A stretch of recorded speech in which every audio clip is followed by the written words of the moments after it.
Damien llega a la pantalla de A&E and Dish y hoy estamos con el productor y con el protagonista, Glenn and Bradley. Thank you for your time. Your pleasure, thank you. I describe the show as a man's search for God leads him to the devil. You know, this is a man who wants to do the right thing and he can't. Talking about the production, why is Devil so popular on TV now? Because we're not really sure what's going on with the devil. What's that agenda? So I think people love to be scared, and they love horror, and what greater evil than that? So what's scarier than that? The camera shots are,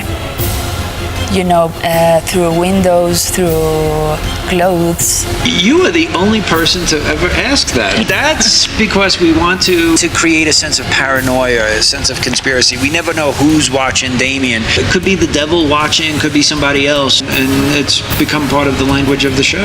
Es tiempo de que sepas quién eres. Siempre ha habido como una nube negra volando sobre mí. Damien has too many layers.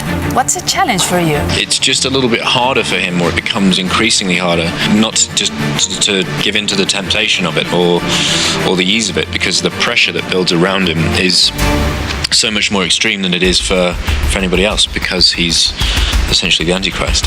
What's a challenge in this show for you as a writer? Making sure that the horror is always fresh. Making sure that the show feels creepy, that it's a scary atmosphere, that you never know what's going on, and I think that works. The music has a lot to do with it, the editing, all of it comes together.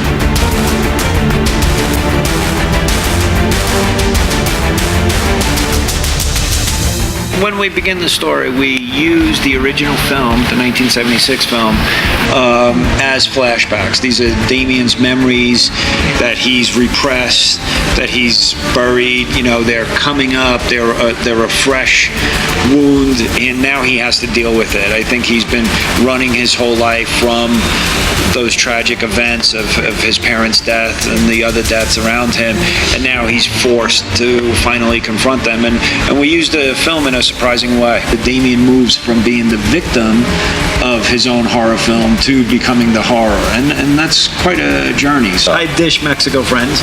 You guys should tune in to Damien.